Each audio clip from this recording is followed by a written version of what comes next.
বরং যেটা হওয়ার কথা ছিল, এই সরকার ছাত্র জনতার অভ্যুত্থানের মধ্য থেকে এসেছে। এর মানে সাধারণতই এই সরকারের টোটাল ভরকেন্দ্রের অর্ধেক ছাত্রদের প্রতিনিধিত্ব থাকা উচিত ছিল। এই ছাত্রদের বলতে আমরা শুধু বর্তমানে যারা ক্ষমতা আছে তাদের বলছি না, আমরা বলছি প্রাইভেট ইউনিভার্সিটি, কওমি মাদ্রাসা, আমাদের নারী, আমাদের যে শিক্ষার্থী, সকলকে নিয়ে। তো সেটা তো হয় নাই। তো এরপরও আমরা কেন বলছি যে তারা পদত্যাগ করা উচিত? কারণ যেহেতু আপনারা ওখানে থেকে আপনারা মাইনরিটি হয়ে গেছেন, আপনাদের কোনো ডিসিশনই ওখানে ইম্প্যাক্ট ফেলে না, তাহলে শুধু শুধু থেকে কি হচ্ছে, সরকার বলবার সুযোগ পাচ্ছে যে আমাদের সাথে ছাত্ররা আছে। কিন্তু ছাত্ররা তো নাই, কারণ তারা কোনো ফাংশনাল না, ওখানে কোনো ভূমিকা নিতে পারে না। আর কি হচ্ছে, আমরা যখন রাজপথে আন্দোলন করি তখন আমাদেরকে বলা হয় ভাই তাহলে তো আমাদের সরকারই পড়ে যাবে। এখনও যে আমরা তারা এত ভুল করবার পরেও, এত ধরনের বাজে কাজ করবার পরেও আমাদের সরকার বলতে বাধ্য হচ্ছে কেন? কারণ আমাদের ন্যূনতম প্রতিনিধিত্ব ওখানে কি আছে। তো তারা যদি ওখান থেকে চলে আসে তাহলে আমাদের সেই দায় থাকবে না। এই জন্যই তাদেরকে আমরা পদত্যাগ করতে বলা। এখন যদি আপনারা একটা আলটিমেটাম দিয়েছেন, সেই আলটিমেটামের মধ্যে যদি আপনাদের দাবি পূরণ না হয়, আচ্ছা দেখুন, আমরা সাধারণত যেটা হতো যে এই আলটিমেটামটা আগামী 3 দিন দেওয়ার পরে এরপরই আমরা সচিবালয় বা অন্যান্য কর্মসূচি ঘেরাওয়ের জন্য কর্মসূচি দিতে পারতাম। দেখেন, আমরা হিসেব করে দেখেছি আজকে গত 9 মাস ইনকিলাব মঞ্চ রাজপথে 87টা প্রোগ্রাম করেছে। ক্যান ইউ ইমাজিন যে আপনি এত কম ক্যাপাসিটির মধ্যে আপনি এখন বলেন যে বাংলাদেশে শুধুই জুলাই এবং এই গণহত্যার বিচার, লীগ নিষিদ্ধের দাবিতে আর কারা এরকম রাজপথে কামড় খেয়ে পড়ে আছে? এখন এই দায় কি শুধু আমাদের? হ্যাঁ, আমরা কেন পড়ে আছি? কারণ শত শত শহীদ পরিবার যারা দেশের আনাচে কানাচে আছে, তাদের কোনো ভয়েস নাই, তাদের কোনো স্টেজ নাই, তাদের কোনো জায়গা নাই। অন্তত তাদের তরফের কথাটা আমরা বললে আপনারা যেহেতু কোনোভাবে মানুষের কাছে পৌঁছান, তাই আমাদের দায়িত্ব তাদের তরফে কেউ রাস্তায় থাকা।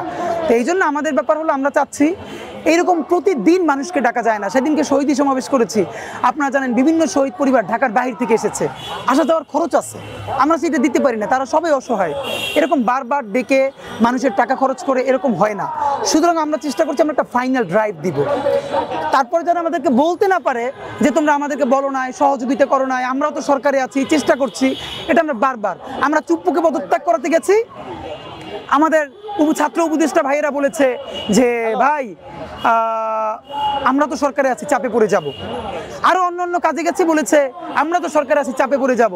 তো চূড়ান্ত ড্রাইভ আমরা যেটা যেতে চাই আমাদের ছাত্র জনতাকে নিয়ে, যে হয়তো গণহত্যার বিচার হবে, ফ্যাসিস্ট লীগ নিষিদ্ধ হবে। এই দুইটা যদি না হয় তাহলে ইন্টারিমও থাকবে না, মানে ইন্টারিম থাকবে, এটা হবে না, দুইটা একসাথে হবে না। তো এই জন্য তখন যেন তারা আমাদেরকে বলতে না পারে ভাই আমরা তো সরকারে আছি, চাপে পড়ে যাব।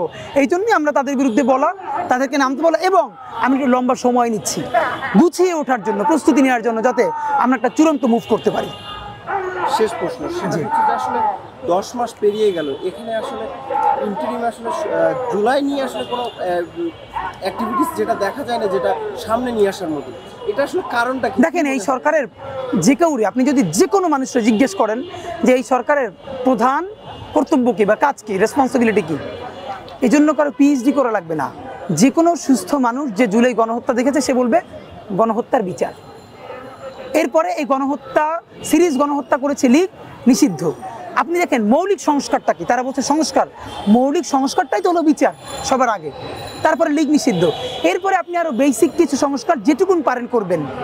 আপনারা তো কেউ কতক্ষণ এই কমিশন, ততক্ষণ ওই কমিশন, এইটা করার এখতিয়ার কে দিয়েছে? ওকে করেন না, তার আগে আপনি বিচারটা করে নেন না কেন? এর মানে এই কাজগুলো দিয়ে ছেলে ভুলানো, মানুষ ভুলিয়ে আপনি মানুষকে ভুলিয়ে রাখছেন, আপনি বিচার করছেন। এই যে আপনি বিভিন্ন সংস্কার করার জন্য বিদেশ থেকে এক্সপার্ট নিয়ে আসতেছেন, বিচার করার জন্য এখন পর্যন্ত বিদেশ থেকে কোনো এক্সপার্ট আনেন না কেন? এটা আমাকে বলেন। এই উত্তর তাদেরকে দিতে হবে। আওয়ামী লীগ পালাই গেছে, এই ইন্টারিমকে আমরা পালাইতে দিব না, তাদেরকে বিচার করতে হবে এবং তাদেরকে বলতে হবে তারা কেন করে নাই।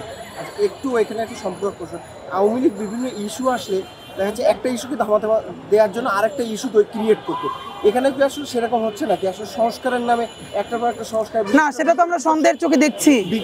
আপনি তো এখন নারী কমিশন, তো মানে দেখেন নারী কমিশনের মতো আরো কমপক্ষে 10টা কমিশন আমাদের গুরুত্বপূর্ণ, যেগুলো লাগবে, কিন্তু সেটা এই মুহূর্তে আর্জেন্ট না। এখন আপনি কিসে আছেন? আপনি এখন ইমার্জেন্সিতে আছেন, আইসিইউতে আছেন। এই রাষ্ট্রটা আপনি দ্রুত গণহত্যার, দেখেন এখনও শত শত শহীদের পরিবারের মা তার যেই সন্তান শহীদ হয়েছে, যেই শার্টটা পরে, সেই রক্তাক্ত শার্টটা ধোয় নাই। এর মধ্য দিয়ে আপনি করবেন বিচার, আপনি করতেছেন আরও 10টা, যেই কাজ রাষ্ট্রের দ্বিতীয় বা তৃতীয় পর্যায়ে গিয়ে কেউ করবে। তো আপনি যে নারী সংস্কার করলেন, আপনি কৃষি সংস্কার করেন নাই কেন? আপনি আর্মি সংস্কার করেন নাই কেন? আমরা বলি সব সংস্কার লাগবে। যদি বিচার হয়ে যায়, রাষ্ট্রটা সুন্দর করে ন্যূনতম পর্যায়ে দাঁড়াইতে পারে, তাহলে সব হবে। সুতরাং একটা দিয়ে আরেকটাকে ডাইভার্ট করা গেলেও বাংলাদেশের মানুষ, এই যে আমাদের মতো কিছু ভাই বোন আছে যারা আবার সেটাকে সামনে নিয়ে আসবে, সুতরাং এটা সম্ভব হবে না।